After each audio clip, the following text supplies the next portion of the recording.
জলসংকটত গুৱাহাটী মহানগৰবাসী এটুপি খোৱা পানীৰ বাবে হাহাকাৰ কৰিব লগা হৈছে এতিয়া গুৱাহাটী মহানগৰীৰ বিভিন্ন প্ৰান্তৰ লোকসকল বিশেষভাৱে আমি যদি চাওঁ অনিল নগৰ নবীন নগৰ জু ৰোড চানমাৰী খাৰঘুলিকে ধৰি বিভিন্ন প্ৰান্তত যেহেতু জাইকাই কাম কৰি আছে জলবৰ্ডে পানী যোগানৰ কাম কৰি আছে যাৰ বাবে পানী বন্ধ কৰি ৰাখিছে তেওঁলোকে আৰু যিসকল লোক এই প্ৰান্তৰ এই ঠাইৰ লোক এটুপি খোৱা পানীৰ বাবে হাহাকাৰময় অৱস্থাৰ সৃষ্টি হৈছে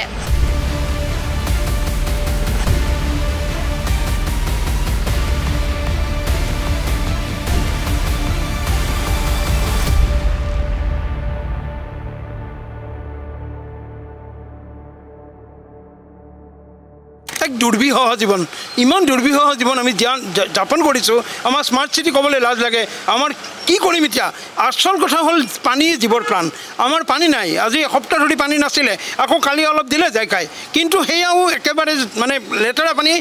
ইউজ কৰিব নোৱাৰে এনেকুৱা অৱস্থা সেইকাৰণে কৈছোঁ যে আজি আকৌ পানী নাই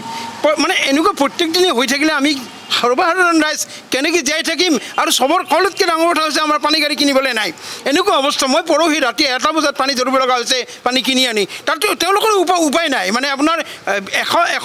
100খনমান গাড়ীৰ লাইন তেওঁলোকেতো পানী ল'ব লাগিব তেওঁলোক আহিব লাগিব গোটেই গ্ৰেটাৰ গুৱাহাটীত কিমান পানী লাগিব সেইটো সহজে অনুময়া কেনেকুৱা এটা দুৰ্বিষহ জীৱন আমি কটাইছোঁ বাৰিষাত বানপানী এতিয়া বানপানী আমাৰ হৈ গ'ল কিন্তু পানী মানে পানী কিন্তু খাবলৈ পানী নাই প্ৰত্যেকটা টেংকিত লেতেৰা পানী সোমালে আৰু সেইটো যিয়ে নহওক আমি চাফ কৰিলোঁ কিন্তু জাইকাই পানীখিনি কিয় সুচাৰুৰূপে যোগান ধৰিব পৰা নাই আৰু মই আপোনালোকৰ চেনেলৰ যোগেদি এটা অনুৰোধ জনাম মুখ্যমন্ত্ৰী মহোদয় একে সিংহল মহোদয় আৰু CEO আমাৰ জলবৰ্ডৰ তেওঁলোকক এতিয়া এটাই অনুৰোধ জনাম যাতে এনেকুৱা টেকনিকেল ফল্ট হ'ব পাৰে এনেকুৱা কিবা এটা বিপৰ্যয় হ'ব পাৰে তেওঁলোকৰ মেকানিকেল ডিভিজন এইটো নাজানো কিন্তু তাৰ কাৰণে এটা ইমাৰ্জেঞ্চি লাইন আমাৰ কাৰণে তেওঁলোকে ৰাখিবলৈ চেষ্টা কৰক অতি সোনকালে কাৰণ আমিতো আৰু মানে আমি পানী নহ'লে কেনেকৈ যাই থাকিম সেইকাৰণে মহানগৰ এইটো এটা কি আছিলে এই পানী যোগান আঁচনিটো আছিলে এটা স্মাৰ্ট চিটিৰ এটা আমাৰ হেৰি এই স্মাৰ্ট চিটি আমি আচলতে 24 ঘণ্টা পানী পাব লাগে কিন্তু 24 ঘণ্টাত বাদ দিয়ক এতিয়া আমি এনেকুৱা হৈছে আমি দিন পানী নাপাওঁ কাম কৰি থকাৰ কাৰণে হৈছে নেকি জাইকাৰ হয় তেওঁলোকে তেনেকৈ ক'লে যে তেওঁলোকে কিবা ৰিজাৰ্ভাৰ কি কৰিছে চব কৰিছে বা কিবা ভাল চেঞ্জ কৰিছে সেইকাৰণে আমি পানী পোৱা নাই বুলি ক'লে কিন্তু তাৰ কাৰণে তেওঁলোকে ইমাৰ্জেঞ্চি ব্যৱস্থা এটা ৰখা উচিত আছিল কাৰণ আমি মহানগৰৰ বাসিন্দা আমাক তেওঁলোকে মানে ইমাৰ্জেঞ্চি লাইন এটা ৰখাৰ ব্যৱস্থা কৰিলেহেঁতেন যদি আমি নথে আনন্দিত হ'লোহেঁতেন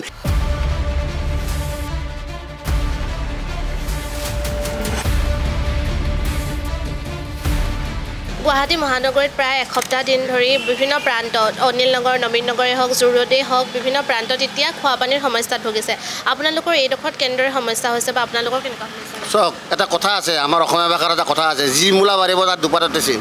জাইকাৰ এই জাইকা জন্ম পাইছে মাত্ৰ মানে জন্ম পাওঁতে যেন মৃত্যু তেওঁলোকৰ এনেকুৱা হৈছে অনুভৱ হৈছে কাৰণ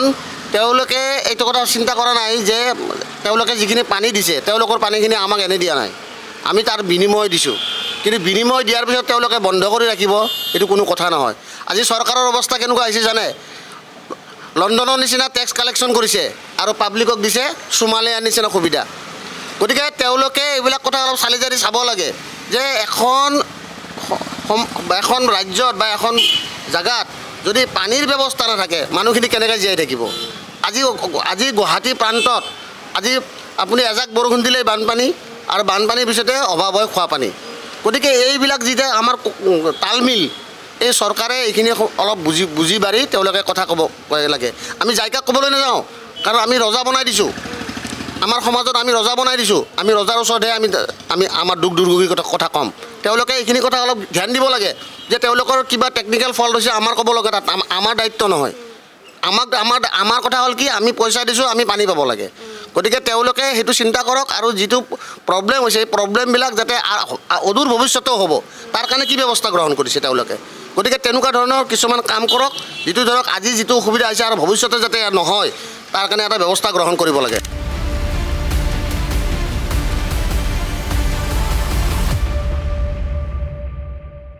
এতিয়া হৈছে কি প্ৰথম হ'ল এইটো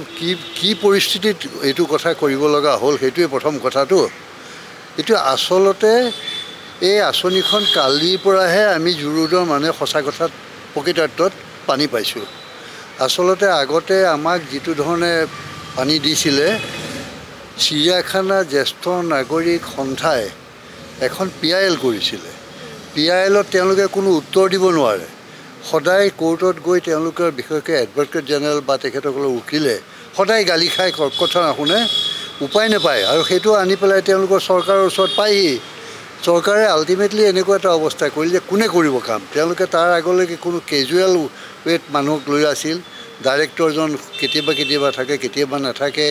কেইদিনমানৰ থাকে, তেওঁলোকে ইয়াত আহি জিৰণি লয়, এইটো অৱস্থা আছিল। কিন্তু যেতিয়া ইমান গালি খাবলৈ আৰম্ভ কৰিলে তেতিয়া চৰকাৰৰ লগতো তেওঁলোকে খুব হ'ল। হোৱাৰ পাছত তেতিয়া মুখ্যমন্ত্ৰীয়ে সেই সময়ৰ ডেপুটি কমিশ্যনাৰ গুৱাহাটী মেট্ৰ' যিজন তেখেতক দায়িত্ব দিলে যে আপুনি যেনে তেনে বাই মাৰ্চ অলপ মানুহক পানী দি কৰিব লাগে, আমাক ৰক্ষা কৰিব লাগে, নহ'লে কোৰ্টত আমি কথা পাতিব নোৱাৰা অৱস্থা হৈছোঁ। সেইটো কৰি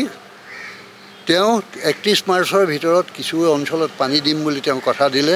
আৰু তেওঁ 31 মাৰ্চত নোৱাৰিলেও জুন মানত তেওঁ কিছু মানুহ পানী দিলে। কিন্তু গোটেই বস্তুটো তেওঁলোকে যেতিয়া পানী দিবলৈ গ'ল সেইটো এটা খুব কংক্ৰিট ৱেট কৰিব যোৱা নগ'ল। তেওঁলোকে এটা খুব ৰিস্কি কাৰবাৰ এটা কৰি পেলাই আমাক পানী দিলে। যিটো পানী দিয়াৰ কাৰণে মই এইটোৰ ওপৰত আপত্তি ঠিক কৰা নাই। মই মাত্ৰ তেওঁলোকক ক'লোঁ যে আপোনালোকে যিটো কাম কৰিছে এইটোত আপোনালোক খুব সাৱধান হওক, নহ'লে কিন্তু যিটো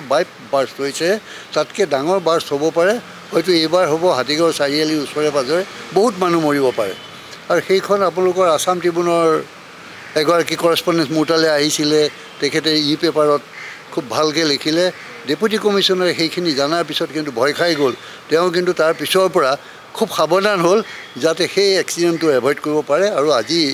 সেই এক্সিডেণ্টটো এভইড কৰিবলৈ যাওঁতেই এই মাজত আমাক এই গোটেই 3 দিনৰ কথাটো আহিল। 3 দিনৰ জেগাত 7 দিন হ'ল।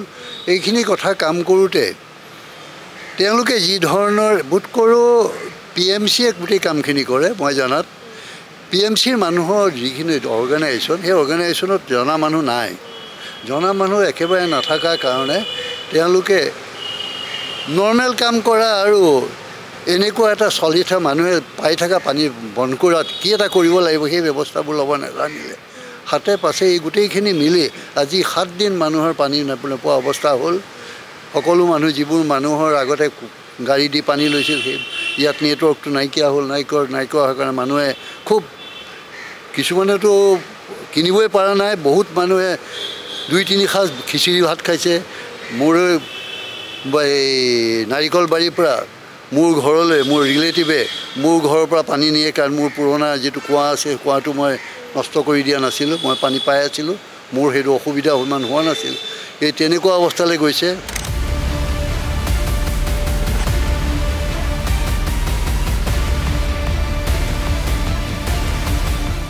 এতিয়া জলসংকটত গুৱাহাটী মহানগৰবাসী বুলি ক'ব লাগিব। এতিয়া বিভিন্ন প্ৰান্তত অনিল নগৰ, নবীন নগৰ, জু ৰোডত এতিয়া পানীৰ সংকটত ভুগিছে। কি ক'ব বিচাৰে? চাওক, আমাৰ মানে জ্যেষ্ঠ শৰ্মাদাই আমাৰ গোটেই কথাখিনি ভাঙি পাতি ক'লেই আচলতে। এতিয়া সমস্যাটোতো হৈছেই, কিন্তু এটা সমস্যা হ'ব বুলি আগতীয়াকৈ কিছু অনুমান কৰিব পাৰিব লাগে চৰকাৰৰ পিনৰ পৰা। যিহেতু আমি তেওঁলোকে আমি তেওঁলোকক টেক্স দি আছোঁ বা দি আছোঁ, গতিকে তেওঁলোকে যে এই কথাখিনি যে অনুধাৱন কৰিব নোৱাৰিলে যে ইয়াৰ চৰকাৰীভাৱে কিবা এটা অল্টাৰনেটিভ ধৰক টেংকাৰেদি পানী দিয়ে, কাৰণ মানুহৰ পানীৰ ইমান সমস্যা হৈ গ'ল 7 দিনত। কাৰণ আমি হৈছে কি এই যে পানী আহি আছিল সেইটোৰ লগত অভ্যস্ত হৈ গ'লোঁ। বহুতৰ কুঁৱা, এতিয়া মোৰ ঘৰতে কুঁৱা নাই, কুঁৱাটো মানে কি কুঁৱাটো বেয়া হৈ গৈছে, ফলস্বৰূপে আমি হেৰি কৰিছোঁ। কিন্তু এতিয়া এইটো পানী নাই। এতিয়া যিবিলাক আগতে আমি ভেনেৰে পানী নিছিলোঁ বা গাড়ীৰ পৰা পানী নিছিলোঁ, আজিকালি গাড়ীবিলাকৰ হৈছে ৰেট বহুত হাই কৰি দিছে এইটো লৈ। আৰু তেওঁলোকৰ লগত আমাৰ মানে যিটো আমাৰ সংযোগ যিটো আছিল সেইটোও নাইকিয়া হৈ গ'ল, যাৰ ফলত এতিয়া মানুহখিনি ইমানেই দুৰ্যোগ ভুগিছে পানীৰ ক্ষেত্ৰত। গতিকে মই ভাবোঁ চৰকাৰীভাৱে অন্ততঃ টেংকাৰেৰেই হওক মানে পাণবজাৰৰ পৰা পানী আনি লৈ হেৰি কৰি যিটো আগত আমাৰ এই সাতপুখুৰী হেৰিৰ পৰা যিটো পানী আহিছিল তাৰ পৰা কিছু পানী আনি হ'লেও গুৱাহাটীবাসীক দি সকাহ দিব লাগিছিল বুলি মই ভাবোঁ।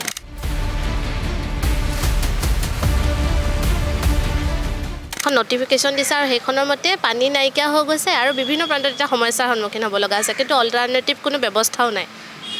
কথা হৈছে এতিয়া এই গুৱাহাটীত আমি এই 7 দিন যিটো পানী ভুগি আছোঁ সেই ক্ষেত্ৰত আচলতে বৰ খঙেৰে কথাবিলাক ক'ব লগা হৈছে। এখন নটিফিকেশ্যন কিবা প্ৰকাৰে আহি পেলাই আমাৰ মোবাইলতো আহিল, হোৱাটছএপত। তাৰে নাম ধাম একো নাই এজন আচলতে এখন নটিফিকেশ্যন হ'বলৈ অফিচিয়েল এটা প্ৰচিডিউৰ এটা লাগে এটা GMDA নে SB বুলি কৈছে ডেট এটা দিছে তাত এজন মানুহৰ নাম বা ফোন নাম্বাৰটো যাৰ দ্বাৰা নেকি আমি গোটেই যোগাযোগটো কৰিব পাৰোঁ সেইটো নাই তাৰমানে বৰ কেজুৱেলি কামটো কৰিছে যে সাপো মৰক লাঠি নভাওক যে তেওঁলোকে গালি খাবৰ মন নাই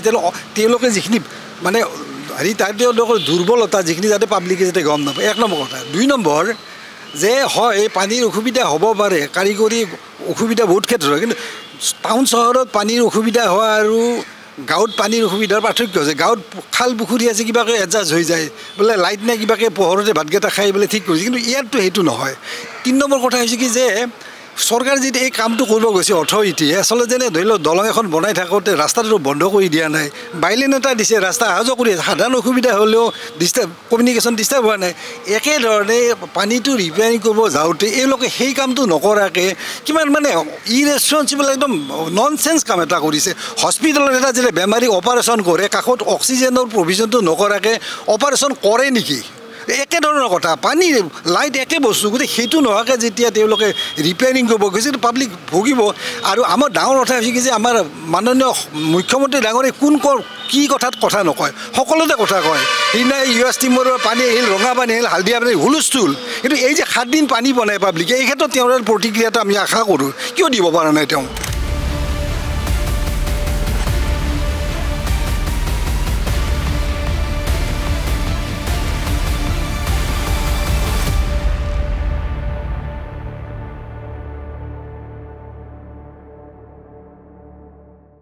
ভুক্তভোগীৰ অভিযোগ মতে প্ৰায়